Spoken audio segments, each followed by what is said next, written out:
Hello les amis, bienvenue pour ce nouveau live. Après Génération Tour du Monde, on va démarrer les lives à Génération Expat. Et ce soir, notre premier invité, c'est Philippe, qu'on avait eu le plaisir de rencontrer à l'époque au Canada, et plus précisément au Québec, à Montréal. Donc là, Philippe ne devrait pas tarder. Donc notre premier invité de Génération Expat, que sont-ils devenus? Avec Philippe, qu'on avait donc filmé, salut Florence, qu'on avait filmé au Québec, à Montréal à l'époque. Et voilà, Ça y est. on est là. Super. Voilà. Bonjour. Ben, Bonjour à bienvenue. tous. Salut Philippe, ça fait plaisir de te voir. Eh ben écoute, ouais, ça fait quelques années. Bon, on s'est revu une Ouais, fois ou nous deux entre-temps, mais on s'est revus entre temps sur Paris, on a eu voilà, cette chance-là. Et puis sinon, on t'avait rencontré à l'époque en 2015. On t'a vu quand 2015. t'étais expat au Québec, à Montréal. Donc Exactement. c'était bien sympa. Et- Écoute, et- ouais, bah écoute, ouais, c'était bien sympa. Et puis c'est sympa de retrouver aujourd'hui peut-être un certain nombre de gens qui ont vu le film et puis qui nous ont croisés pendant cette aventure-là. Et moi, depuis ces 5 ans là, enfin pendant ces 5 ans, j'ai reçu des dizaines de messages de gens qui avaient vu le film et qui nous ont envoyé un petit mail. Et puis il fallait qu'ils cherchent hein, en plus parce que ouais, il y là, avait c'était la fin juste de... le nom et le prénom. Et ils cherchent sur Internet et on a reçu des dizaines de messages de gens qui voulaient en savoir plus, comment on s'expatrie, c'est quoi les problèmes qu'on rencontre, etc. Ça a fait un carton fantastique, votre film. Ah bah c'est génial, bah merci. Ouais, ça, c'est ouais, je sais que la plupart des gens qu'on a filmés, que ce soit dans Génération Working Visa, Génération Expat, Génération Tour du Monde, reçoivent encore des messages régulièrement sur des conseils, sur l'expatriation, le Tour du monde, sur les C'est PVT. Donc clair, c'est génial. Si c'est encore aujourd'hui clair. tu reçois des messages, c'est top. Ouais. Ouais, c'est clair. Alors, vous êtes quand même, d'ailleurs, je voulais commencer par ça, parce que quand même, vous êtes des mecs incroyables, hein. Là, je voudrais dire aux 258 583 personnes qui nous regardent que on a quand même là les mecs qui, il y a quelques mois, faisaient un tour du monde. Ils ont été dans tous les pays du monde pour un nouveau film, etc. Et ils arrivent au moment où ils doivent bosser sur le montage du film, c'est-à-dire qu'ils peuvent plus voyager, ils arrivent à nous inventer un virus qui nous attaque le monde entier pour qu'on reste tous chez nous et qu'ils ne soient pas jaloux d'être obligés de rester, et Florian en particulier, obligés de rester en face du Mac pour aller faire des montages de vidéos. Quand même, les mecs, vous êtes incroyables, hein. T'as vu, on est très très malin, on s'est bien démerdé. Hein. Ah, c'est incroyable, hein. C'est incroyable. Le fait de nous mettre tous confinés pour pas qu'il puisse y avoir de jaloux parce que vous restez derrière le Mac, incroyable. Chapeau les mecs, hein. C'est vrai en plus. Que Florent Gélin, il fait les montages souvent en été. Effectivement, c'est rageant de faire le montage en plein été quand t'as tout le monde qui sort. Et là, en fait, on est tous à la même enseigne. T'as vu, c'est pas mal. T'as Hein. raison, t'as raison. Mais après l'hiver que vous nous avez fait passer en nous faisant visiter le monde entier, alors que nous, on était coincés, non. On a vraiment eu du bol, c'est vrai, sur ce timing là, cette fois-ci. Ouais. C'est clair, c'est clair.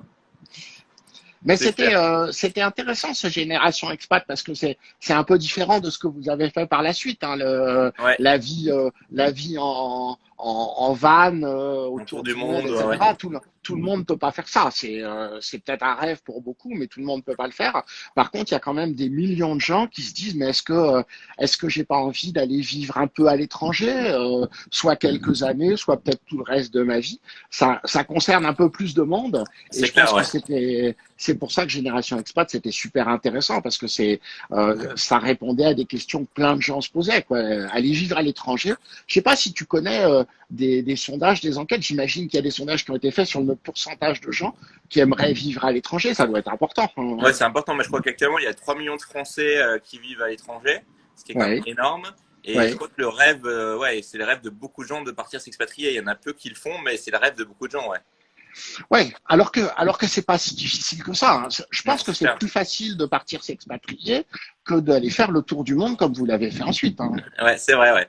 Ben, on va peut-être revenir un peu sur ton parcours, Ouais, justement. Parce qu'on se souvient, quand on t'avait filmé à l'époque, tu disais que, justement, tu étais, entre guillemets, le moins jeune, on va dire, de ceux qu'on avait filmé. Tu avais 46 ans à l'époque. Et tu ouais, expliquais qu'on pouvait partir s'expatrier à n'importe quel âge, qu'on n'avait pas besoin d'avoir 20 ans ou à 18 ans pour tout à fait. s'expatrier. Et est-ce que tu nous rappelais un peu pourquoi tu avais décidé de partir? Donc, toi, tu avais vécu toute ta vie en France et tu as Ouais. décidé, à l'époque, tu étais parti au Québec. Tout Raconte-nous un à peu ça. fait. Alors en fait, j'ai eu une opportunité. C'est vrai que j'ai vécu toute ma vie en France. En fait, quand je suis parti au Québec la première fois pour enseigner à l'Université du Québec à Montréal, je suis parti pour un contrat de 3 mois. C'était la première fois que je partais de France pendant 3 mois Ah ouais. à 46 ans. Et donc c'est vrai que c'est une expérience qui est un petit peu originale, mais finalement c'est pas difficile. En fait, on s'accroche. Alors j'en ai beaucoup discuté avec des gens qui, justement, après le film, m'ont dit, mais moi, j'ai 50 ans, j'ai ma maison, j'ai mes gamins, j'ai mes voitures, j'ai mes chiens, etc. En fait, on peut toujours s'inventer des milliers de raisons pour pas le faire. Hein. Non, c'est vrai, C'est, ouais, c'est clair, ouais. j'imagine que c'est vrai pour tous les gens qui voyagent. Il y a toujours 50 000 raisons pour pas le faire. Après, bien sûr, c'est peut-être plus facile quand on est un peu insouciant à 20 ans et qu'on a envie de découvrir le monde. C'est peut-être plus facile que quand on a 50 ans, mais c'est pas du tout impossible. Ouais. Et toi, c'était quoi le déclic chez toi? Pourquoi tu as décidé? Donc, t'es allé là-bas pour quelques semaines, quelques mois. Et qu'est-ce qui t'a fait rester là-bas? Ben, en fait, c'est justement le fait de dire, mais pendant plus de 45 ans, j'ai vécu une vie de Français normal. Ma question existentielle, c'était est-ce que je vis à Paris ou est-ce que je vis en Normandie, quoi. Tu vois, Ouais. le truc incroyable, 100 kilomètres de différence. Voilà. Euh, donc, mon horizon, il était un peu limité à ça. Et donc finalement, quand tu découvres un autre pays et puis surtout une autre culture, tu découvres que les gens ne pensent pas de la même manière, que les gens euh, s'expriment différemment, Mm. expriment des idées différemment. Ça te donne beaucoup d'humilité. Et tu te dis, mais finalement, peut-être que ces gens-là, ils ont des choses à m'apporter, Ouais. plus que mes voisins français habituels. Et donc, tu t'es dit, pourquoi pas essayer? Et je me suis dit, en fait, oui, voilà, je me suis dit pourquoi pas essayer. En fait, je me rends compte que je me suis pas vraiment posé de questions. J'ai accepté d'abord le premier contrat avec l'Université du Québec à Montréal pendant 3 mois. Et puis, à la fin des 3 mois, je me suis dit, mais je suis revenu en France et je me suis dit, oula, mais j'ai plus envie, quoi. Mm. Et puis là, bah, du coup, j'ai fait tout ce que j'ai pu pour pouvoir partir. J'ai retrouvé d'autres contrats, etc. Et puis après, bah, je me suis pas vraiment posé la question de revenir. Hein. Ok, ouais. Euh, et puis, alors, je vais dire franchement, je me suis pas posé la question de revenir, mais je me suis pas posé la question non plus de rester forcément à l'étranger. Euh, c'est quoi ces espèces de frontières hein, de dire on a des limites autour d'un pays et si je passe le pied de l'autre côté, c'est différent. Là, en ce moment, je suis en Espagne. On va en dire Ouais. 2 mots juste après. C'est à la fois juste à côté et puis complètement dépaysant. Ouais, Et ouais. puis, la notion de pays, la notion de pays, ça me paraît un peu dépassé à notre époque où on parle comme ça par Instagram, en live, gratuitement d'un bout à l'autre du monde. On a peut-être des gens qui sont connectés de 2 ou 3 continents. Et donc, le fait de dire, voilà, je pars à l'étranger, surtout quand c'est un pays à côté, je trouve que ça correspond plus à notre vie digitale. Quoi. C'est vrai, on est tous reliés, surtout en ce moment avec ce qui nous arrive. Là, on est tous hyper connectés par Instagram, WhatsApp, Facebook. Et effectivement, Exactement. il y a plus de frontières. Là, on a discuté avec Florence, là, qui nous suit ce soir, dans la Ouais. Génération Tour du Monde, qui est au Cameroun. En fait, et puis on se parle comme si on était à côté. Effectivement, cette notion de frontière disparaît. Ouais. Exactement, exactement. Et finalement, celui qui en est encore à se dire, oui, mais bon, moi je m'intéresse à ce qui se passe en France, il y a juste la France, etc. Et c'est le meilleur pays du monde, ou c'est le pire pays du monde, peu importe. Mais tout ça, c'est pas important, quoi. Ce qui est important, c'est d'aller chercher un peu à droite à gauche les expériences, Mm. ce que les gens peuvent apporter. Je Ouais. pense que c'est ce que vous voyez aussi dans vos voyages. Alors vous faites des voyages courts, donc vous avez peut-être pas autant de temps de passer du temps justement avec les gens locaux, parce que vous faites des sauts de Ouais, puce d'un en endroit à piquant, un en fait. autre. Ouais, ouais, ouais. Voilà. Mais quand tu restes 2, 3 ans dans un pays, voilà, Ouais. t'as le temps de vraiment comprendre pourquoi les gens, au départ, te paraissent différents. Ouais, bah c'est pour ça qu'on a fait ce film, parce que Flo et moi, on était expats à la base. Flo, Ouais. lui, était expat en Australie, en Suède. Moi, j'avais été expat en Allemagne et aux Pays-Bas. Et en fait, Mhm. on avait vécu ce qu'on a fait retransmettre à travers le film. Donc, c'est ce qu'on Tout voulait à fait. prouver aux gens, ouais. Ouais, tout à fait. Non, et c'est ça qui est passionnant. Alors, oui, donc je suis parti au Québec. Alors, en fait, ce que je vais raconter, c'est ce que c'est ce que vit n'importe quelle personne qui va à l'étranger. C'est-à-dire que au départ, on a toujours l'impression que c'est le plus beau pays du monde. Que Ouais. t'ailles au Québec, au Mexique, aux États-Unis ou en Allemagne, tu vas toujours trouver au début que c'est le plus beau pays du monde. Ou sinon, tu t'en vas très vite et puis voilà, Ouais. tu oublies. Mais et puis après, bah, tu te rends compte que aucun pays n'est parfait. Et aucun pays n'est complètement acheté non plus. Donc, Mm. donc il y a des choses bien dans chaque pays. Et puis, bah, au bout de quelques années, tu te dis, bah, finalement, est-ce que j'ai pas envie de continuer l'expérience et d'aller découvrir autre chose? Ouais. Le Québec, pour les gens qui veulent aller s'installer au Québec, il faut y aller. Il faut absolument y aller. Le Québec, c'est un pays fantastique. Les Québécois sont des gens hyper accueillants. Il y a plein de choses à faire et les paysages sont magnifiques. Et puis en même temps, c'est un pays comme les autres. Il y a un grand nombre de cons, comme dans tous les pays. Il y a des racistes, comme dans tous les pays. C'est un pays où parfois il y a des réactions qui sont totalement absurdes, il y a des freins administratifs complètement ridicules. En fait, c'est un pays normal, c'est un pays comme tous les autres. Voilà. Ok, ouais. Et donc il faut surtout pas hésiter, mais il faut pas non plus aller imaginer que Je pense que c'est un pays qui est intéressant pour élever des enfants. Mm. C'est un pays qui Et est pourquoi? très intéressant pour une famille avec des jeunes enfants. Et pourquoi c'est intéressant? Alors c'est intéressant parce que dans la culture, dans la société québécoise, on fait tout pour l'éducation, la santé, la famille. Ça, c'est Ok. des éléments extrêmement importants et l'État va faire énormément de choses. On ne dit pas, le Québec n'est pas un État dit socialiste, mais en fait, c'est un État qui est très social Mm. et donc il fait beaucoup de choses pour ça. Après, je pense que le Québec, il faut essayer de comprendre le plus québécois en fonction de d'où tu viens. Mm. C'est-à-dire que faut se dire les choses en face. En France, on n'est pas si mal que ça. On peut se plaindre tout le temps comme un bon français, Ouais. mais on a plein de choses très très positives en France. Quand tu arrives au Québec, bah, tu te rends compte que il y a des choses qui sont encore mieux, et puis il y a des choses qui sont moins bien, et qu'il n'y a pas tant de différence que ça. Quand tu arrives d'Iran, du Venezuela, du Mexique, etc., de pays où tu n'as pas le droit d'exprimer tes idées, où tu peux être persécuté pour tes idées, pour tes orientations sexuelles, etc. Ben, quand tu arrives au Québec, là, tu respires Ouais, c'est la liberté, ouais. euh, et tu trouves le pays absolument fantastique. Donc, en fait, cette différence, elle dépend de d'où tu viens. Ouais.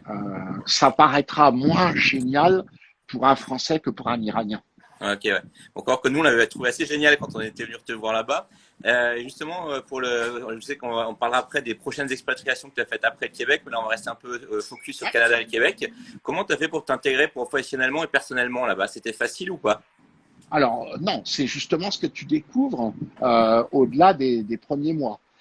Tu découvres que alors l'intégration personnelle, ça c'est un choix personnel, c'est-à-dire que tu t'intègres si tu souhaites t'intégrer.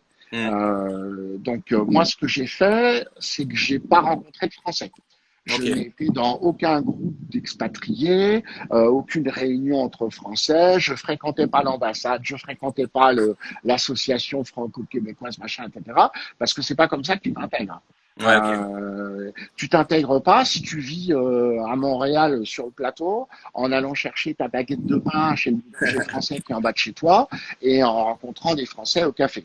C'est pas Ouais. comme ça que tu t'intègres. Non, c'est clair.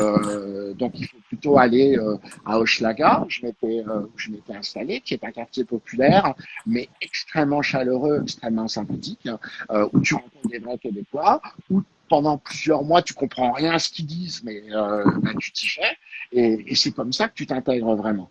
Donc je pense que d'un point de vue personnel, l'intégration c'est vraiment ta décision. Si Ouais, tu ok. passes ton temps à garder des liens avec ton pays d'avant, tu t'intègres pas. Non, je crois que c'est comme ça. Je Euh, trouve que c'est un conseil basique pour la plupart des pays, c'est clair. Ouais. Ouais, c'est vrai, et c'est vrai, on parlera après, j'ai été au Pérou, Ouais. là je suis en Espagne, c'est la même chose. Ouais. Si ton premier réflexe c'est d'aller chercher les meet-up de français, c'est que t'as pas compris ce que tu voulais faire. Ouais. Donc Bien résumé. voilà, donc premier conseil, voilà, si tu veux t'intégrer, bah c'est comme, je vais peut-être dire des gros mots, mais quand tu quand tu vois parfois dans certains quartiers parisiens des gens qui restent avec les habits de leur pays, alors que en France il fait froid et il vaut peut-être mieux mettre un anorak qu'un boubou.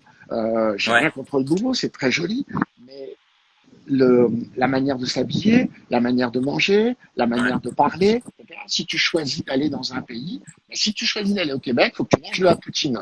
Ouais. Et t'as pas le choix, Ouais. faut que tu bouffes la poutine. Et, euh, et puis, faut que tu sentes le pays par toutes ses dimensions. Ouais, c'est vrai. Non, Donc c'est un ça, bon ça me conseil, ouais. paraît fondamental. Alors, sur l'aspect professionnel, c'est un peu différent. Parce que Ouais. l'aspect professionnel, c'est pas 100% ton choix à toi. Euh, Au Québec, si tu veux monter ton entreprise, c'est très facile. En une demi-heure, tu fais ça en ligne et le problème est réglé. Facilité administrative, tu crées ton business. Créer ton business, ça ne veut pas dire que tu vas avoir des clients. Hmm. Les clients, va falloir aller les chercher. Et là, par contre, parce que tu es français, tu n'auras pas les mêmes facilités. Il y a des marchés qui te seront fermés. Ok. Beaucoup de choses se font entre Québécois. Hmm. Il y a, et là, tu te rendras compte qu'il y a un espèce de plafond de verre, qui est un plafond de verre au-dessus. C'est un peu réservé à Tremblay, Archambault, Gagnon et compagnie. Et D'accord. quand tu regardes les organigrammes de direction des grandes entreprises, j'avais un ami qui était venu un ami français, mais qui s'appelle Mohamed, et qui était venu pour faire une mission d'informatique à la Banque nationale du Canada. Et il est reparti au bout d'un an, il m'a dit, tu sais Philippe, à la Banque nationale du Canada, jamais Mohamed il sera directeur. Hmm. Et ça, c'est quelque chose que tu constates beaucoup. J'avais embauché une jeune fille, Melva, qui est une Colombienne, qui était arrivée de Colombie. Elle était consultante en informatique en Colombie. Il a fallu attendre que je l'embauche pour qu'elle retrouve un job dans l'informatique parce que pendant 4 ans avant, elle était serveuse dans un café. Ok. Parce que elle a dû démarrer tout au bas de l'échelle. C'est bien sur certains aspects, mais voilà. Ce qu'on dit souvent au Québec et ce qu'on reproche souvent aux Français, c'est de vouloir euh, démarrer au Québec avec le même niveau de ce qu'ils avaient en France avant. Ok. Donc, ouais, faut démarrer à zéro, plus ou moins, ouais. Faut accepter de redémarrer à zéro. C'est à la fois un bizutage professionnel et un bizutage personnel d'attitude. C'est-à-dire que si tu acceptes de redémarrer à zéro, c'est que tu as compris que tu avais laissé ton arrogance française de côté et que tu acceptes d'apprendre des choses nouvelles. Mais on me parlait souvent du cas classique d'un directeur d'agence bancaire en France qui arrive au Québec et qui dit bah, moi je vais pas recommencer au guichet, je vais commencer comme directeur d'agence. Non, ça marche pas comme ça. Hmm. Donc il fera peut-être que 6 mois de guichet, mais il va redémarrer à zéro, sinon il ne trouvera pas de job. Et après, t'as réussi, toi, à trouver les clients sans t'appeler, sans avoir un nom, comme je disais avant, sans avoir un nom Oui, québécois, tout à fait. où tu t'es baptisé Philippe Gagnon, Philippe Tremblay, Philippe Archambault. T'as dû changer de nom de famille ou pas? Non, non, ça marche pas parce que l'accent, on n'y arrive pas complètement. Donc, mais non, mais tu trouves, parce qu'il y a aussi plein d'entreprises qui sont justement créées par des noms québécois. Ouais. Mais tu te rends compte que pour beaucoup de choses, tu vas avoir besoin d'une introduction de ton réseau de Québécois qui vont t'aider s'ils te trouvent sympathique, etc. Mais ça restera toujours un monde à part. En fait, c'est sans doute pas propre au Québec, mais tu peux immigrer au Québec depuis 25-30 ans, tu seras jamais québécois. Ok, ah ouais. Voilà, jamais. Jamais. Même si tu te sentiras super bien au Québec et tu feras du business et tu seras heureux et tu auras tout le succès que tu veux, mais tu seras jamais un vrai 100% québécois. Ah ouais. Je crois que c'est vrai avec les Lyonnais aussi, c'est vrai peut-être avec des Parisiens, etc. C'est pas spécifique au Québec, Hmm. mais c'est vrai au Québec. Et c'est typique Québec ou c'est tout le Canada qui est comme ça Alors, non, c'est très vrai du Québec. Le Québec, c'est un monde à part parce que c'est quand même le seul petit coin d'Amérique où on parle français à peu près, Ouais. et on essaye de défendre ce français-là. Toronto est beaucoup plus international, Ok. euh, c'est plus américain. Et quand tu vois d'ailleurs, par exemple, la télévision québécoise, les présentateurs, c'est quand même globalement des hommes avec des cheveux blancs d'une cinquantaine d'années et une cravate, hein. Ok. À Toronto, tu vas avoir une Indienne, un Chinois, Hmm. etc. C'est beaucoup plus mélangé. Ok. Ah, c'est cool ça. Ouais, mais et ceci dit, attention, hein, je veux surtout pas décourager ceux qui veulent essayer. Il faut essayer, c'est un super pays, mais il faut pas y aller non plus la fleur au fusil en pensant que tout va être ouvert parce qu'on est français. Non, Ouais. absolument pas. Il n'y a aucune préférence liée au fait qu'on soit français. Ouais. Et toi qui étais il n'y a pas longtemps, on avait pas mal de questions où les gens demandaient est-ce qu'il y a des secteurs qui recrutent, est-ce qu'il y a des secteurs pertinents pour les Français en ce moment? Est-ce que tu sais s'il y a des secteurs où on cherche des Alors, Français? il y a toujours. Alors, en fait, voilà, justement, il n'y a pas de secteur où on cherche des Français, il y a des secteurs où on cherche du monde, Ouais. quelle que soit son origine. Le fait de parler français est un atout. Ouais. Mais ce qu'il faut d'abord, c'est être compétent professionnellement. Hmm. Alors, c'est clair que l'informatique, ça reste un secteur qui embauche énormément. Donc, si vous êtes programmeur en Python, vous faites alors le développement de jeux vidéo, bien sûr, mais c'est déjà très très développé. Hmm. Mais voilà, si vous êtes programmeur en informatique, il y a de la job, comme ils disent là-bas. Ouais. Après, il y a plein d'autres métiers qui sont en demande, mais il faut très souvent avoir un diplôme et éventuellement le repasser. Je pense aux médecins, aux infirmières, Hmm. etc., euh, aux architectes. Il y a au Québec des ordres professionnels qui font que certains métiers sont interdits si tu n'as pas un diplôme local. Ok. Donc, la blague qu'on fait habituellement, c'est que on dit que le meilleur endroit pour avoir une crise cardiaque au Québec, c'est dans un taxi, parce que tu es sûr de tomber sur un médecin algérien qui aura fait taxi parce qu'il ne pouvait pas faire médecin. Donc, donc malheureusement, c'est la réalité du Québec. Donc voilà, tout ce qui est informatique fonctionne bien et depuis des années. Après, il faut chercher, en fait, sur le site web du gouvernement du Québec, tu trouves la liste des métiers en demande. Donc ça Ok. s'appelle comme ça, il faut chercher métiers en demande, c'est l'expression, et ça change tous les ans en fonction des demandes, du nombre de personnes formées, etc. Ok. Nickel. Mais c'est un super pays, faut absolument y aller. Bon, faut aimer le froid, mais bon, ça, on le sait avant d'y aller. Ouais. Justement, ce froid en hiver, c'est un mythe, c'est vraiment vrai. Comment on survit à ce fameux froid? Ah, je sais pas quand vous étiez en Antarctique, il faisait combien? Bah, finalement, je pense qu'il faisait plus chaud qu'au Québec, ouais. Moi, au Québec, je suis resté à peu près à Montréal. Le plus bas je crois que j'ai vu du moins 35, moins 40, quelque chose comme ça. Oh, tu restes pas dehors trop longtemps, mais on est bien équipé. Alors, quand tu arrives au Québec, c'est pas la peine de venir avec des affaires de ski françaises, hein, ça sert à rien là-bas. Ouais. C'est pour l'été, ça. Ouais. Non, en fait, il y a voilà, t'as des chaussures spéciales avec des coques en plastique, etc., qui sont adaptées. T'as pas froid. En fait, ce qui est dur, c'est plus que c'est long.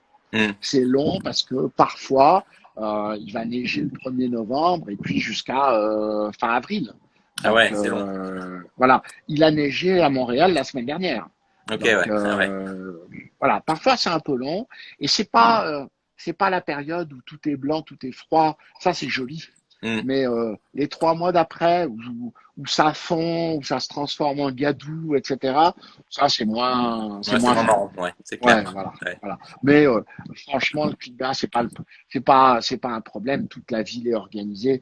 On parle souvent de la ville souterraine de Montréal. Hmm. Il y a la vie qui se passe en dessous. On peut aller de son appartement au métro parfois sans même mettre le nez dehors. Donc tout est très bien organisé. Ok, ouais. Et pourtant, t'es parti de là-bas. Bah Ouais, oui, parce t'es que resté combien de temps en fait là-bas? je suis resté 5 ans. Je suis Ouais. resté 5 ans et puis après, ben, concours de circonstances, j'ai été donner une conférence au Pérou. Alors, je vous dresse un peu le portrait du truc. Donc, je vis au Québec. J'essayais déjà d'avoir un bon anglais parce que c'est important au Québec. Mais bon, français, anglais, pas un mot d'espagnol. Melva, donc mon associée colombienne, m'envoie donner une conférence au Pérou sur l'informatique décisionnelle. Et puis, bah, on a passé une dizaine de jours au Pérou. On a trouvé ça super. Moi, je comprenais absolument rien. Hmm. Ouais, tu parlais pas Mais espagnol avant. ouais, j'ai trouvé ça sympa. Et puis après, bah, de fil en aiguille, les choses ont fait que bah, je me suis retrouvé à avoir envie d'aller vivre au Pérou. J'ai rencontré celle qui deviendra ma femme par la suite. Et elle est péruvienne, donc forcément, je crois que ça joue beaucoup dans Ouais. la décision de partir au Pérou. Mais alors, encore, là, c'est un choix intéressant parce que quand même, tu pars d'un pays, le Québec, tu veux dire, tout le monde a envie d'aller au Québec. Il n'y a Hmm. pas grand monde qui a envie d'aller vivre au Pérou. Non, Il surtout à travaille, Lima. y aller en vacances pour visiter, oui. Ouais. Aller vivre à Lima, Lima, je le dis parce qu'elle est à côté et qu'elle n'entend pas parce qu'elle comprend pas le français, mais c'est moche, c'est sale, il n'y a pas de sécurité. On n'a pas envie d'aller vivre à Lima. Le mec qui me dit, moi j'ai envie d'aller vivre à Lima, il a pété un câble. Non, c'est clair, on confirme, Euh, parce qu'on n'avait pas compris non plus ce que Mélissa et Evan, qu'on avait filmé à l'époque pour le film, faisaient là-bas. C'est autant Cusco, moi ah j'adore ben, Cusco, ouais, mais mais Lima, j'ai du mal aussi. Mélissa, elle est moitié péruvienne quand même. Ouais, Donc voilà. ouais, Mais non, le Pérou est un pays magnifique. ouais, Par contre, Lima, la capitale, est pas la plus belle ville du monde, ouais. très très loin de là. Voilà. Mais alors, après, bah, je me suis dit, mais finalement, voilà, j'ai connu un premier bouleversement, pas si terrible que ça en allant de la France au Québec. Hein. Là, par contre, on va faire un pas un petit peu différent. On va se Hmm. retrouver dans un pays dans lequel je parlais pas un mot de la langue, et puis où les conditions de vie sont pas les mêmes. Alors, les conditions de vie financières, c'est facile, parce que ça coûte Ouais, pas cher. Donc, avec un revenu euh, classique français ou canadien, tu vis très très très très bien. ouais, c'est Donc clair. voilà, ça c'est pas un problème. Par contre, la manière d'interagir avec les gens, je te disais, il faut s'intégrer, il faut pas être entre Français. Ah, c'est bien, mais quand tu parles pas un mot d'espagnol, ça aide pas. Hein. Ouais, comment t'as fait alors? T'as appris l'espagnol sur le tas, comment t'as fait? Alors voilà, j'ai appris l'espagnol sur le tas. Le fait d'avoir ma conjointe qui voulait que j'apprenne l'espagnol parce qu'elle voulait pas apprendre le français, Ouais. ça aide. Mais alors j'ai appris l'espagnol de la rue. Hmm. C'est-à-dire que je suis pas sûr que j'ai un espagnol très académique. Hein, Ouais. voilà. Mais peu T'arrives à te importe. faire comprendre, ouais. Voilà, exactement. Et ça, c'est un autre truc génial, c'est que tu te rends compte que t'as pas le choix. Et ça, beaucoup d'expats, j'imagine, vont dire la même chose. Quand t'as pas le choix, bah, tu te retrouves dans un pays sans parler français, parce que là-bas, ils parlent pas un mot de français. Ils parlent tellement mal anglais que je préfère encore quand ils parlent espagnol. Et finalement, tu te rends compte que en 2 ans, tu te débrouilles. Voilà. Ouais. Et, et maintenant, bah voilà, je suis à l'aise pour la vie quotidienne. Je ne vais pas aller faire des grands discours en espagnol, mais ça suffit pour vivre. Ok, ok, énorme, ouais. Et là-bas, Voilà. finalement, Et, c'était facile. T'as réussi à t'intégrer facilement là-bas au Pérou, bah, le fait d'avoir ta compagne, je pense, ça aide. Mais sinon, ça ouais, par rapport au Québec, enfin, ça devait, enfin, c'est le choc, c'est vraiment le ouais, choc. En plus du choc c'est thermique, c'est le différent. choc culturel total entre les Latins et les Américains. Il n'y a pas plus C'est clair. opposé, hein. C'est clair, mais bon, on est français, on est quand même latin d'abord avant d'être Oui, américain. c'est vrai, Euh, c'est vrai. voilà, donc c'est pas si différent que ça. Mais le Pérou, c'est un pays attachant. Les gens sont adorables. Moi, ce que j'aime, c'est en Amérique latine, c'est les couleurs, c'est la musique, t'as l'impression que les gens passent leur vie à chanter, à rire, à danser, etc. Même s'ils n'ont pas grand-chose à manger à la fin de la journée, ils ont le Ouais. sourire. Et ça, je trouve que nos pays européens devraient regarder un peu plus comment on vit en Afrique, comment on vit en Amérique du Mm. Sud, où on sait se contenter de peu de choses, on garde le sourire et on passe pas son temps à se plaindre. Donc Ouais. ça, je trouve que ça t'apprend, ça te donne beaucoup d'humilité. Hein. Ouais. Et au niveau organisation, t'as pas été surpris parce qu'au Québec, c'est quand même assez normé, un truc, et de se retrouver dans le chaos Ah, de l'Amérique du Sud, ça doit pas être évident de s'adapter à ça du jour au lendemain. non, c'est pas évident, mais en même temps, le problème de l'organisation nord-américaine, c'est quand t'es pas dans le cadre, t'as rien. Ouais. Et c'est pas j'ai le pied sur la limite du cap. Non, Mm. soit t'es dedans, soit t'existes pas. Là-bas, c'est un peu différent. C'est-à-dire que t'es jamais dans le cadre parce que de toute façon tu sais pas quel est le cadre, mais il y a en même temps toujours une solution. Ouais, c'est clair. Donc voilà. Donc c'est compliqué, il faut pas essayer de prévoir, il faut pas essayer de trop s'organiser, mais finalement, les solutions, elles arrivent au moins aussi facilement Hmm. que dans un pays complètement normé. Ouais. Voilà. Non, je suis d'accord Mais avec toi. Moi, ouais. voilà, mais c'est vrai que c'est complètement différent. Euh, c'est un pays magnifique, la nourriture absolument fantastique. Hmm. Souvent, on le dit pas trop, mais les Français le disent pas trop. Mais entre la cuisine française et la cuisine péruvienne se battent pour la première place mondiale. Hein. Ben moi, j'avais C'est adoré entre les ah ouais, ceviches, le lomo saltado et toutes les autres spécialités. Moi, ah ouais. j'adore la cuisine péruvienne. Ouais, ouais, c'est excellent, de très très bonne qualité, très fin. Il y a des restaurants de très très bon niveau à Lima. Donc non, ça c'est quelque chose d'absolument Et incroyable. un petit pisco sour aussi par-dessus, et c'est parfait. Voilà, exactement. Donc, mais je pense que voilà, tous les pays font des efforts. Le Pérou fait un effort particulier là-dessus.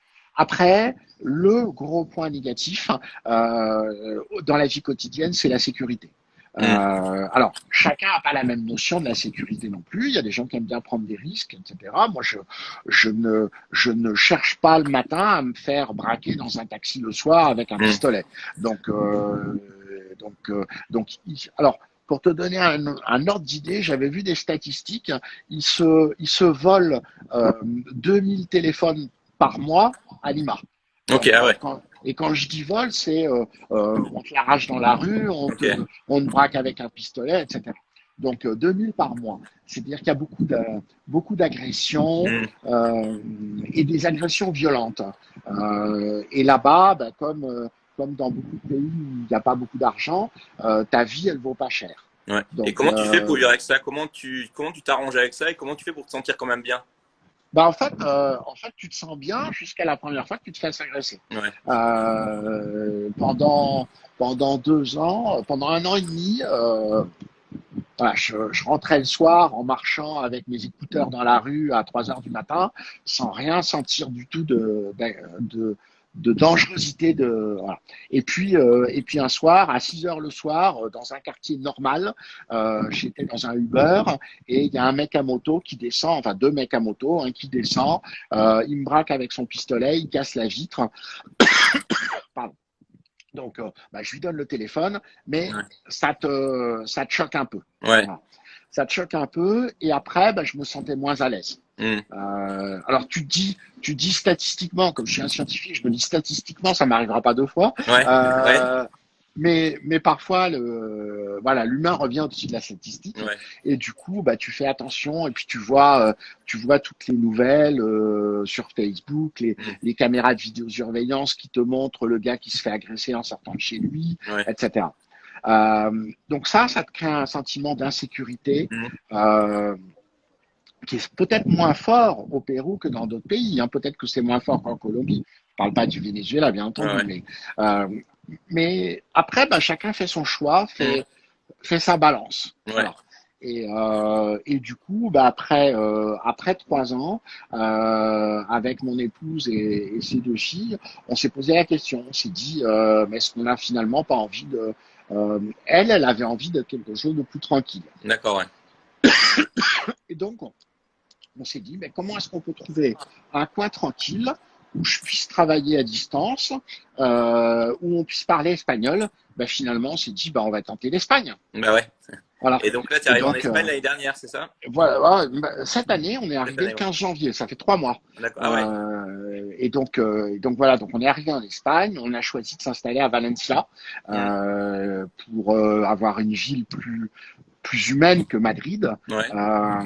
Et puis, bah, c'est sympa. Hein, là, je sais pas si on va voir beaucoup, mais voilà un petit peu Ah la oui. vie qu'on a. Ouais, Voilà, sympa. Sympa. voilà, c'est le coucher de soleil sur le musée océanographique et le musée des sciences. On est pas mal ici. Bon, franchement, on est arrivé le 15 janvier, donc on n'a pas encore eu le temps de beaucoup découvrir parce que Ouais. on a trouvé l'appartement le 1er mars et le 14 mars, on nous a enfermés dans l'appartement. Ah, d'accord, ok, ouais. Au moins, tu as eu le temps de bien t'intégrer dans ton appart, hein. Bah voilà. Alors bah, pour la petite histoire, en fait, on a beaucoup de chance hein, parce que ça s'est super bien goupillé dans les détails parce que on est arrivé le 15 janvier, on a pris un Airbnb pendant un mois et demi, le temps de visiter la ville et de chercher un appartement. Alors bah, ça c'est amusant. Tu parlais de la norme et voilà. Mm. Au Pérou, j'ai pu louer un appartement sans aucun problème. Ouais. Euh, Ça se discute, tu parles de ta situation, t'expliques ce que tu fais comme métier, tu montres un ou deux relevés bancaires et hop, Mm. tu signes, alors que j'avais même pas de carte de séjour péruvienne, rien du tout, Ouais. mais j'ai pu signer un appartement avec un propriétaire. Tu arrives en Espagne, alors là, tu retrouves la norme à l'européenne. Ouais. Alors, on te dit que tu peux pas louer si tu n'as pas ton NIE, mais que pour avoir ton NIE, il faut que tu aies un contrat de location. Pour avoir un contrat de location, il faut que tu aies une facture d'électricité. Enfin, c'est un truc Ouais, ouais. Bienvenue en incroyable. Europe. Voilà. Voilà. Et donc, bah, finalement, on a trouvé au dernier moment, dans les derniers jours, on a trouvé l'appartement qui nous plaisait vraiment. Et puis, on s'est installé le 1er mars. Et puis, on a tout juste le temps d'acheter les lits et une table. Et puis, ça y est, c'était fermé. Ah On ouais. ne pouvait plus T'as aller chez vraiment du bol Ikea. là, ouais.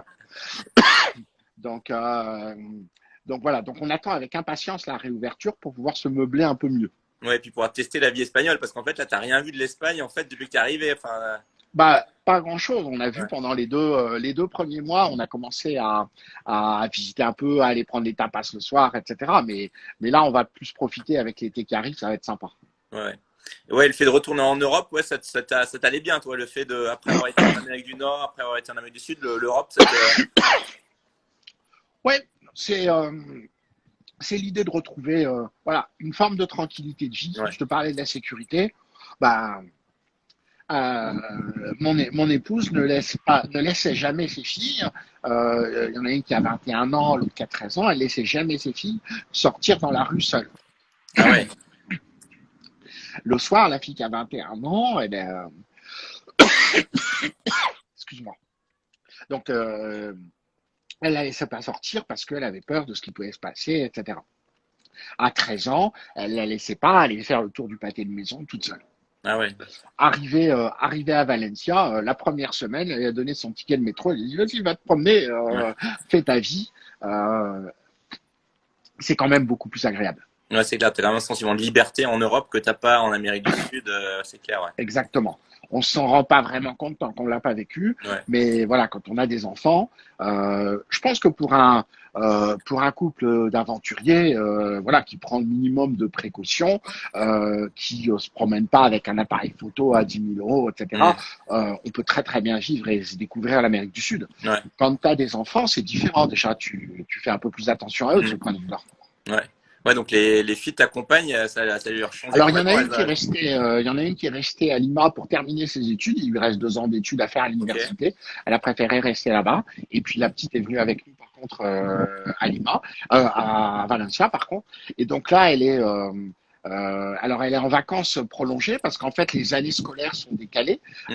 Elle a fini son année scolaire à Noël au Pérou. Et donc, Ouais. elle va reprendre en septembre l'année normale ici. Donc là, elle est en vacances prolongées et confinée en plus. Donc, D'accord, ouais. voilà. Double peine.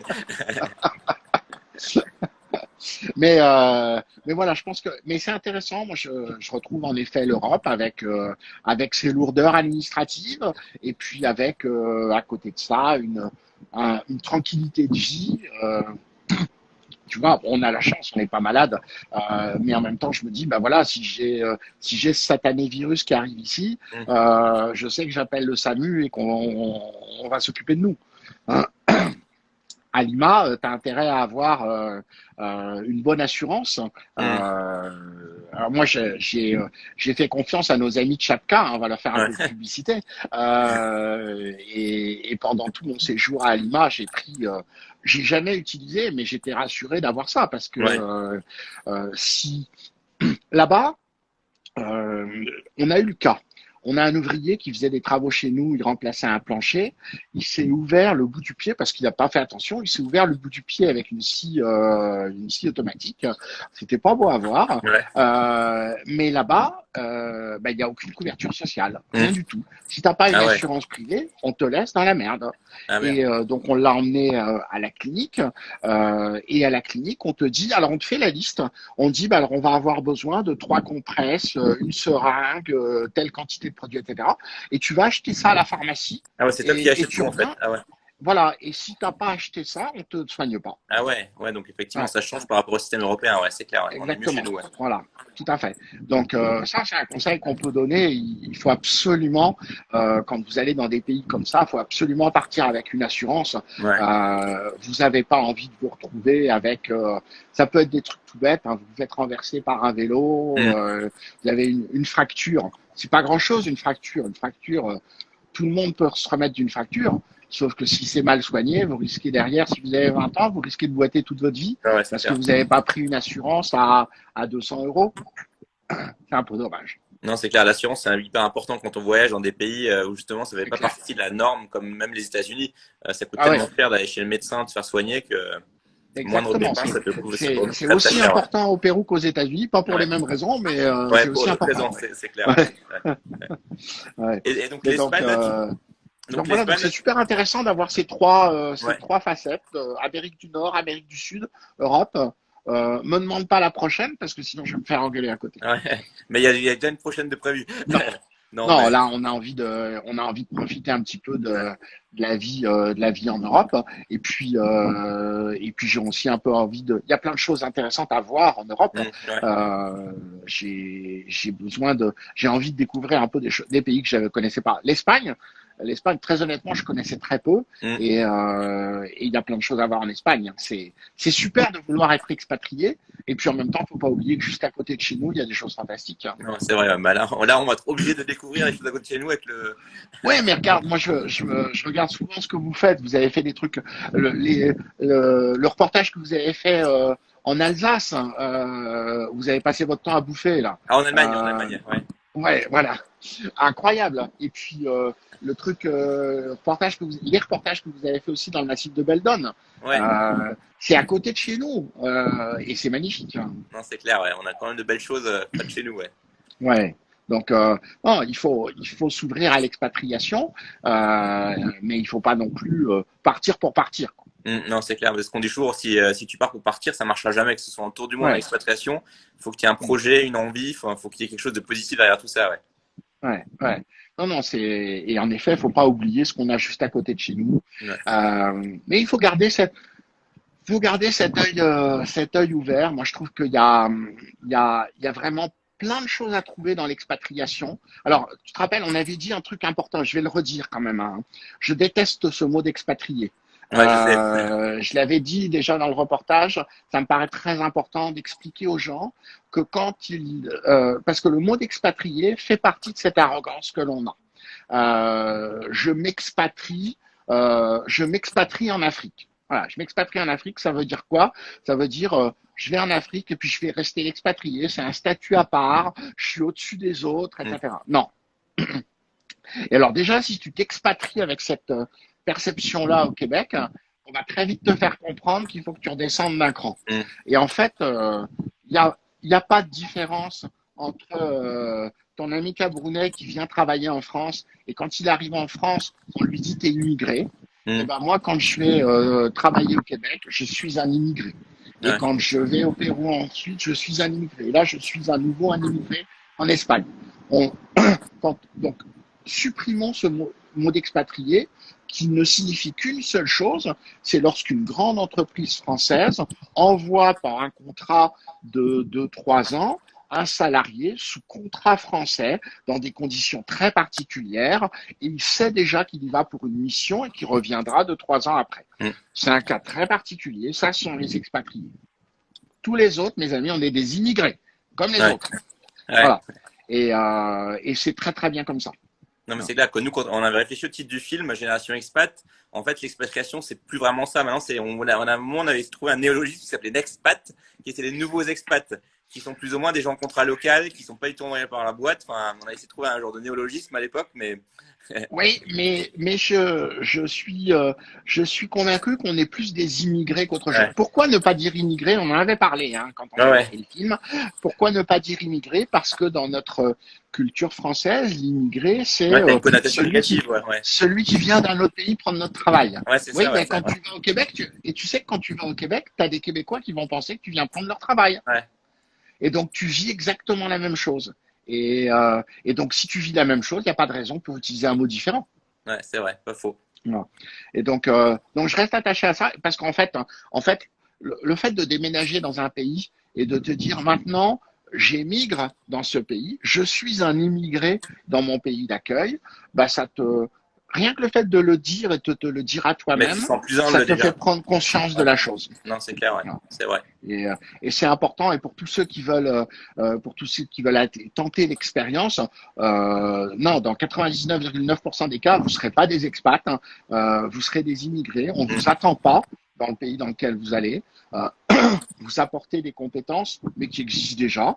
Euh, vous apportez d'autres choses, mais on vous attend pas, on n'a pas forcément beaucoup besoin de vous. On vous accueillera les bras ouverts, mais vous n'êtes pas des expats qui arrivez avec sur un plateau en or. Non, c'est clair, c'est à chacun d'être humble et puis ouais, de faire un effort d'assimilation et d'intégration, ouais. Exactement, ça me paraît le plus important. Et c'est vrai, ben là, je vois qu'on a le monde sur le pouce qui nous dit, voilà, le film il aurait pu s'appeler Génération immigrée. Bah oui, pourquoi pas? Ouais. Mais c'est vrai que c'était moins vendeur pour les sponsors. Non, c'est clair, ouais. C'est un peu le problème. Et à propos d'immigration, t'as jamais pensé à retourner en France? Est-ce que c'est prévu un jour ou pas ou... Alors non, j'y vais beaucoup parce qu'en fait, non, en fait, la France, j'y travaille un petit peu. Je viens faire des formations. Là, c'est plus pratique justement de le faire à partir de l'Espagne. Donc, quand on pourra à nouveau voyager, je reviendrai pour faire des formations. Je suis très content d'y venir, d'y passer un petit peu de temps. On y a passé un mois en vacances l'année dernière avec les filles. Mais non, la vie au quotidien, je trouve plus intéressant d'aller regarder d'autres. Enfin, c'est pas que je sois contre la France, mais bon, ça y est, j'y ai vécu 45 ans, donc c'est Ouais, bon, ouais, je c'est clair, connais. tu connais, ouais. Je trouve intéressant de vivre autre chose. Ouais. Euh, donc, euh, donc voilà, il n'y a pas grand-chose qui me manque en France. Euh, mais pas parce que j'ai pas envie de ce qu'il y a en France, c'est qu'il y a d'autres choses intéressantes à découvrir. C'est Ouais, simplement ça. Hein. t'as bien raison, ouais. C'est pas une négation Hmm. de la France. Il y a plein de choses intéressantes, mais mais il y a plein de choses intéressantes ailleurs aussi. Voilà, et c'est ce qu'il faut dire à tout le monde. Pour revenir sur ta première question, est-ce qu'on peut le faire à tous les âges? Hmm. Oui, et à tous les âges, on peut aller voir que ailleurs dans le monde, il y a des choses intéressantes. Ouais. Et donc toi en plus d'être immigré, tu es aussi digital nomade. Est-ce que tu peux nous parler un peu de ça? Ah Et en oui, plus, c'est comme super moi, intéressant le je crois que tu as la digital nomade. résidence, estonienne comme moi. Je crois qu'on est tous les deux estoniens. On est tous les deux des e-résidents estoniens. Enfin, moi, je suis jamais allé au bout de ma défense. Moi, j'ai la e-résidence estonienne. J'ai Ouais. jamais rien fait là-bas, mais je pourrais. Dis-nous en un peu plus là-dessus. Alors, digital nomade. Tu te rappelles quand on était très jeune et qu'on se téléphonait, il y avait une expression, on disait c'est qui au bout du fil. Oui, c'est Au vrai. bout du fil, au bout du fil, ça veut dire qu'il y avait un fil. Et ça veut dire qu'en fait, quand tu appelais quelqu'un, on va le dire aux plus jeunes qui nous écoutent, hein, qui n'ont jamais connu ça, quand tu appelais quelqu'un, bah, ta voix passait le long du téléphone et puis elle courait vers le fil jusqu'au fil qui était chez la personne à plusieurs centaines de kilomètres. Et donc on disait au bout du fil. Et puis il y a déjà maintenant une vingtaine d'années, les téléphones mobiles sont arrivés et on a posé il y avait une autre question, c'est t'es où? Mm. T'es où? Parce que quand on appelait quelqu'un, on n'était plus sûr qu'il était au bout du fil, puisqu'il n'y avait plus de fil, et Ouais, donc on ne savait pas où il était. Et donc c'est il vrai. fallait toujours se poser la question d'où il est. En fait, tout ça pour amener à la réflexion du monde dans lequel on est aujourd'hui, où la localisation n'a plus d'importance. Mm. Dès qu'on travaille dans des domaines un peu numériques, et il y en a beaucoup, hein. Le e-commerce, la formation, la presse, le divertissement, etc. Tout ça, c'est très numérique. Euh, L'endroit où on est n'a plus d'importance. Donc, si l'endroit n'a plus d'importance, à quoi ça sert de rester à un endroit?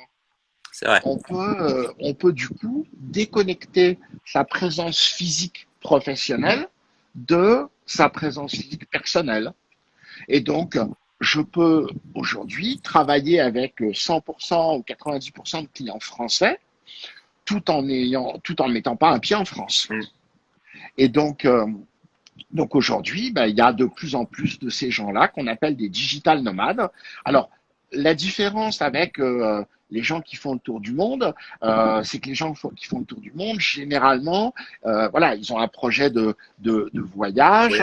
Parfois, ils travaillent un petit peu en même temps, mais l'essentiel du projet, c'est le voyage. Ouais. Là, c'est différent. C'est juste de dire, j'ai envie de vivre à un endroit et de travailler à distance.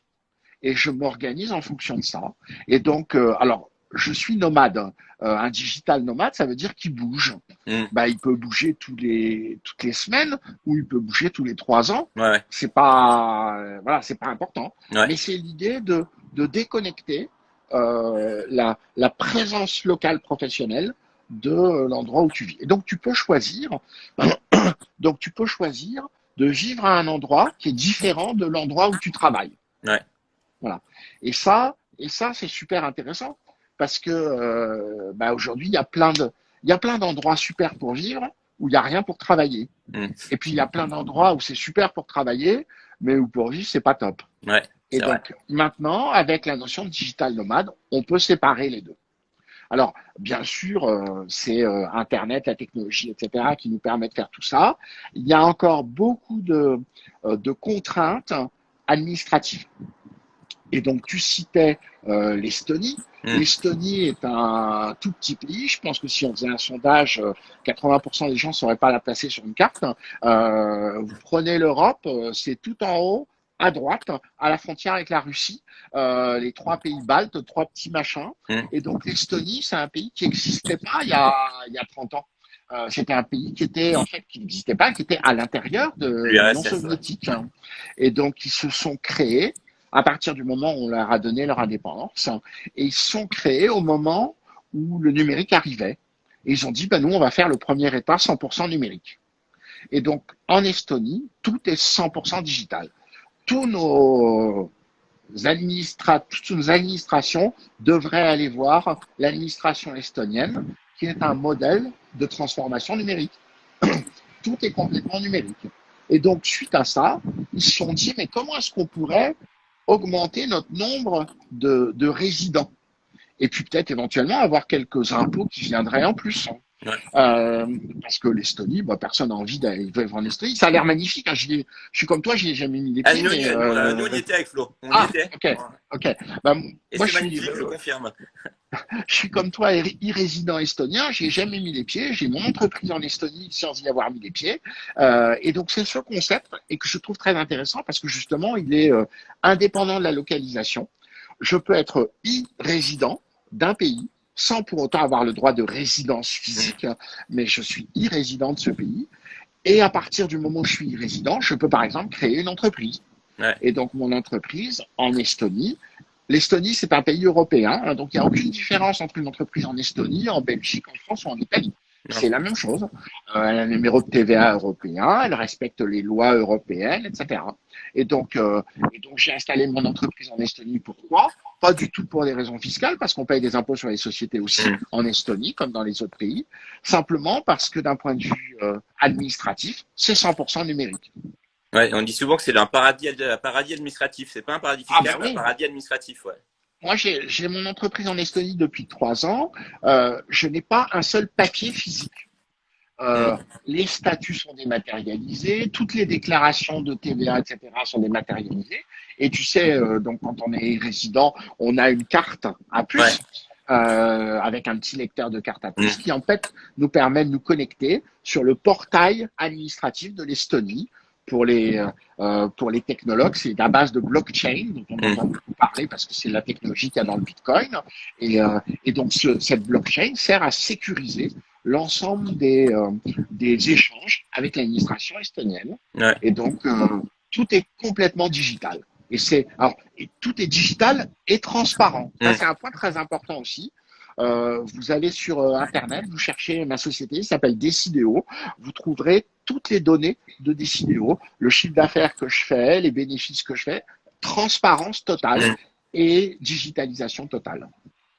Ouais, ça change, ouais. Et je trouve que donc pour un digital nomade, c'est la combinaison parfaite. Mm. Tu as ton entreprise dans un pays européen, l'Estonie, tu peux facturer tous tes clients européens ou ailleurs dans le monde, et puis tu utilises ce qu'on appelle des fintech, des sociétés comme N26, TransferWise, Ouais. Revolut pour la gestion de tes comptes bancaires, qui elles aussi sont complètement digitales. Donc, en fait, le couple BNP Paribas, greffe du tribunal de commerce, tu le remplaces par une carte à puce et un téléphone portable. C'est Ouais, ouais, je génial. pense qu'il faut qu'on passe à l'action, un de ces quatre. J'ai tout en main pour le faire. Faut qu'on le fasse, un de ces quatre, quand même. Voilà. Donc ça va très bien avec la notion de digital nomade. C'est un complément indispensable parce que c'est vrai que les pays historiques sont pas adaptés à ça. Ouais. Ça pose un vrai problème parce que il y a une forme de concurrence. Aujourd'hui, je vis en Espagne, je vais payer mes impôts personnels en Espagne, mais ma société, elle viendra pas en Espagne. Mm. Donc il y a une forme de concurrence entre les différents pays et il faudrait arriver à régler ça au niveau européen. Mais il faudrait l'aligner sur celui qui le fait le mieux, c'est-à-dire Ouais, sur qui fait le l'Estonie, et mieux, pas ouais, c'est l'aligner clair. sur celui qui fait le moins bien. Ouais, c'est clair. Ouais. Et tiens, on me pose la question, les impôts sur les sociétés, ça marche comment? Donc, tu payes tes impôts sur les sociétés là-bas en Estonie? Exactement, tout à fait. Donc, alors le taux d'imposition est plus faible en fait, il est plus faible quand tu réinvestis tes bénéfices. Mm. Je suis pas un expert de ces sujets-là, mais en fait, tant que tu ne prends pas tes bénéfices à titre personnel, que tu les laisses dans l'entreprise, tu ne payes pas d'impôts. Au moment où tu les prends tes bénéfices, tu vas payer 15 ou 25% Mm. d'impôts. Mais bon, voilà, c'est un impôt sur les sociétés normal. Il y a des différences entre les pays. On sait bien qu'en Irlande, on paye pas la même chose qu'en Belgique ou qu'en France, en Estonie non plus. Mais c'est comme ça. Et surtout, le point très important, c'est que c'est un pays européen. C'est-à-dire qu'il fait partie de l'Europe. Aucune organisation, je dis pas entreprise, organisation publique par exemple, ne peut refuser de travailler avec toi parce qu'il dit mais ta société est en Estonie. Mm. Non, les marchés publics européens sont ouverts à toutes les sociétés européennes, qu'elles soient françaises, italiennes ou estoniennes. Ouais. Et ta rémunération, t'es payé t'es décidé au Estonie qui te paye alors? Tout à fait, exactement. Donc, comme n'importe quel gérant de société qui se verse une rémunération, il n'y a pas de différence. Et de la même manière, je paye mes impôts personnels sur la rémunération que je me verse. Ok, d'accord. Et tu as droit à la sécurité sociale européenne alors, enfin, où tu as la sécurité sociale Alors, estonienne? non, non, il n'y a pas de, y a pas de, y a pas de sécurité. Enfin, pour avoir une sécurité sociale estonienne, il faut vivre en Estonie. Ouais. Donc, c'est un peu compliqué d'y aller juste pour se faire Ouais, soigner, c'est pas ouais, le ouais, top. ouais. Donc non, ça fait partie des choses qu'il faut gérer de son côté. Euh, donc, euh, au Pérou, j'avais mon assurance Chapka, Ouais. et puis là en Espagne, je paye ma sécurité sociale comme tout le monde. Ok. Voilà, ça fait partie des changements qu'il faut accepter. Tu sais, c'est amusant hein, quand je regardais les questions qu'on me posait suite à Génération Expat. 80% des questions, c'est comment tu fais pour les impôts, la retraite et la sécurité Ouais, sociale. Putain, les Français, vous êtes quand même un peu archaïques là. Hein. c'est vrai. Vous avez 20 ans, vous voulez partir au Québec et la question que vous vous posez, c'est je fais quoi pour ma retraite et mes impôts? Non, non. Il faut, il faut accepter, on peut pas tout avoir. Hein. Ouais. Donc, si tu choisis une autre vie, d'autres pays, tu dois accepter peut-être de payer moins sur certaines choses, hein, parce que tu payes pas de cotisation sociale, tu payes pas de cotisation de retraite, etc. Mais si tu payes pas tes cotisations retraite, tu n'auras pas de retraite. Donc Ouais. c'est à toi de gérer ça, quoi. C'est aussi simple que ça. Ouais. Tiens, ça va couper live, on va peut-être l'arrêter, Ok. on va le reprendre tout de suite. C'est la reprise du live avec Philippe en direct de Valence en Espagne. Ouais, donc tu disais, ouais, c'est assez dingue. Ouais, effectivement, nous, en tant que Français, on est éduqués à ça. On se dit, mais mon Dieu, ma retraite, ma sécu, qu'est-ce que je vais faire, mes impôts? Et effectivement, enfin, la vie, c'est pas ça. Mais c'est Non, l'éducation qu'on reçoit malheureusement en France, en fait. tout à fait. Mais surtout quand on a 20 ans, je trouve ça triste qu'on se pose cette question-là, Ouais, parce que surtout, vous qui avez 20 ans, vous inquiétez pas, la retraite, vous en aurez pas. ouais, Donc, voilà. Donc, pensez à vous la construire si vous voulez, mais pensez surtout à profiter de la vie, quoi.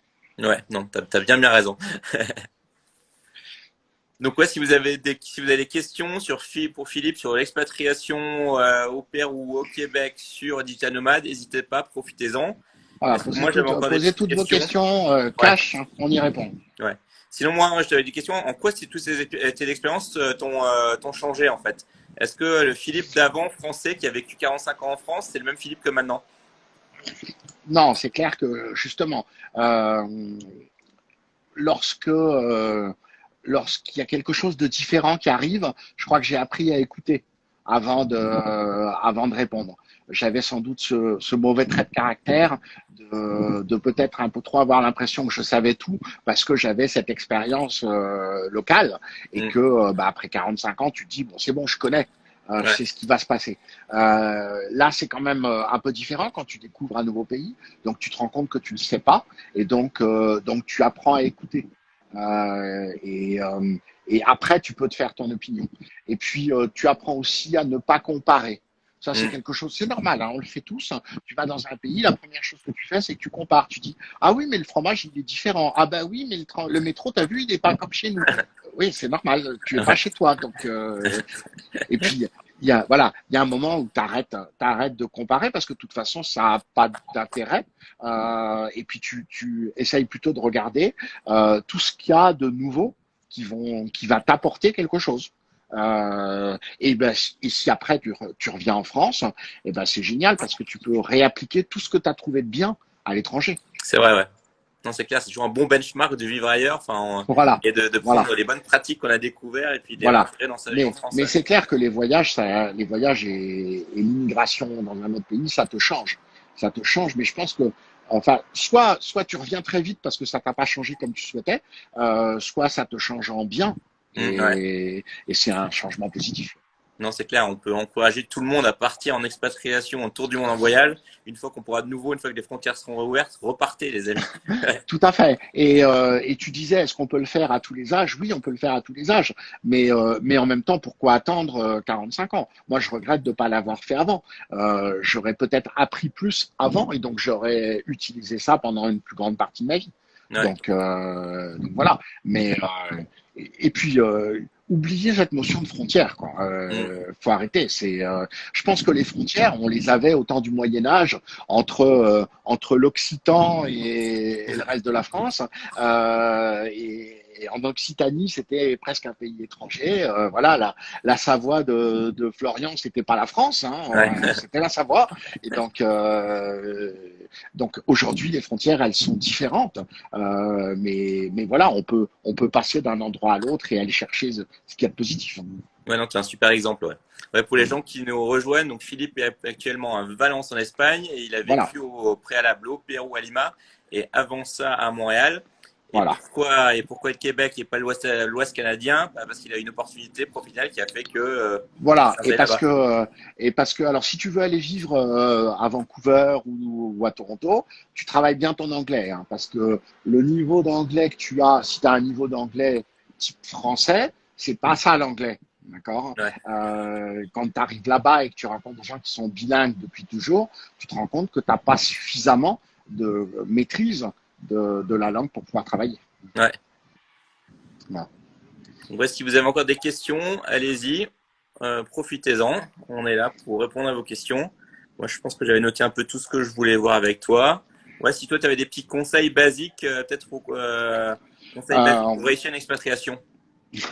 Alors, se préparer, mais pas trop, parce que Ouais. de toute façon, ça sert à rien, parce que tu vas découvrir autre chose que ce que tu avais prévu.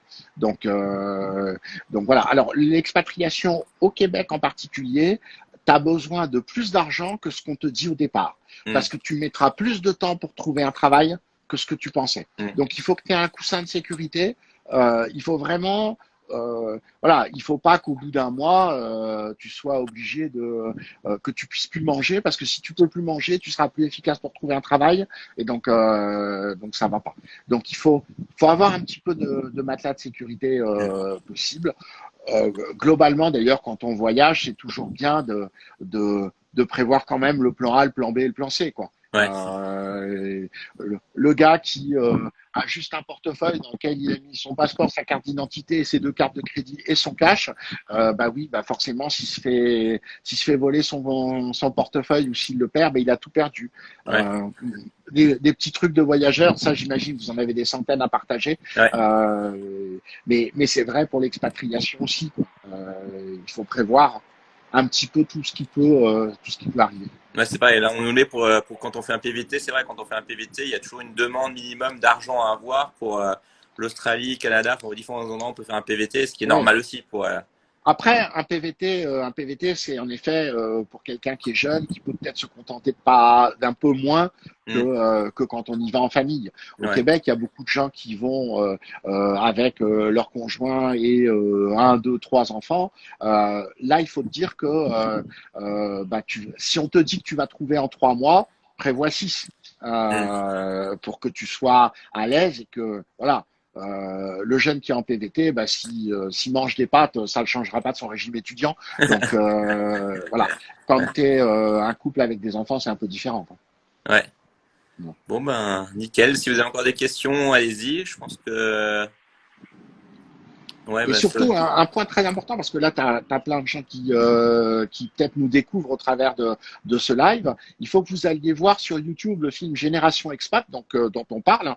On fait le SAV ouais. 4 ans après du film Génération Expat, c'est votre deuxième film, hein, c'est ça? Ouais, c'est ça, ouais. Après Work Voilà. and Visa, c'est le Donc, premier, ouais. Génération Expat, dans lequel vous allez bah, me découvrir moi avec 5 ans de moins, et puis plein d'autres gens super. Peut-être qu'il y en a d'autres qui viendront faire Ouais, un live aussi. le prochain, c'est jeudi soir. On sera en direct de Singapour avec Vincent. Génial. Vincent en direct de Singapour, qui était expat à Singapour, qui était reparti un peu faire un petit tour du monde et qui est retourné expat à Singapour. Donc il aura pas mal de choses à nous raconter sur l'expatriation en Asie et sur Super. Singapour, qui est quand même un pays assez spécial et intéressant. Donc je pense que ça va être Super. cool aussi, ouais. Et donc, et pour continuer, bah, message personnel à Mélissa et à Evans, hein, chacun de notre côté, mais vous envoyez un petit message à Laurent et puis on veut vous voir aussi dans live. Evan, tu as plein de trucs à nous raconter sur le commerce international, sur tout ce que tu fais, etc. Et Mélissa, tu as plein de trucs à nous raconter sur le sport que tu fais, la cuisine végane et tes chats. Donc, Non, c'est clair, on a ouais, bon, envie de ouais. nous Je parler vais de les, tout ça, je vais quoi. les convaincre. Non, mais normalement, il y aura aussi Alex qui était Vintage Rides en Inde qui va nous rejoindre pour un live un de ces quatre. Et puis, non, on va faire pas mal de lives pour sur Génération Expat ou Tout Génération à fait. Immigration ou Immigré. Voilà. Exactement. Ouais. Exactement. Ouais. Bon, en tout cas, bah, c'était super cool de passer cette petite soirée avec toi. Ça nous a fait super plaisir Eh ben, moi aussi, ça de, m'a fait de- super de plaisir parler et avec toi. j'espère que vous ferez un jour, vous y arriverez un jour à faire ce film sur les digital nomades. C'est moins fun que votre tour du monde, mais il y a des trucs super Non, intéressants mais à c'est dire. prévu. Les Digital Nomades, c'est prévu et je pense que tu seras dedans, hein. Comme ça, Mais bah, il y a plein de choses super intéressantes à dire parce que c'est vraiment un changement majeur de la société. Et tu sais, je crois que ce qu'on est en train de vivre avec le télétravail qu'on s'est vu imposer quasiment en ouais. quelques jours dans le monde entier, ça va aller dans ce sens-là aussi. Et aujourd'hui, il y a plein de gens qui sont digitaux, pas nomades, et Hmm. puis qui vont se dire, bah tiens, je pourrais peut-être rajouter le côté nomade. Ouais. Non, mais c'est clair, moi je pense que c'est en train de changer pas mal de choses. Moi, à l'époque, j'avais fait mon mémoire de fin d'études sur le télétravail. Alors que c'était pas du tout la mode, ça c'était un nouveau truc qui venait d'exister à C'était la en fin des années. 1883, non, Ouais, si en je me rappelle bien. Oui. 1883, ouais, exactement.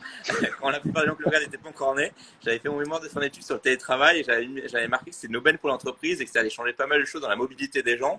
Et effectivement, là, on est en plein dedans. Et je pense qu'effectivement, les gens découvrent le télétravail. Et je pense que prochaine étape, ce sera le télétravail, pas chez soi, mais ailleurs, enfin, dans différents Tout à lieux. fait. Et je pense que Tout à là, on fait. sera prêt pour notre film. Je pense que d'ici 1 an ou 2, on pourra enfin lancer notre film sur Digital Nomade.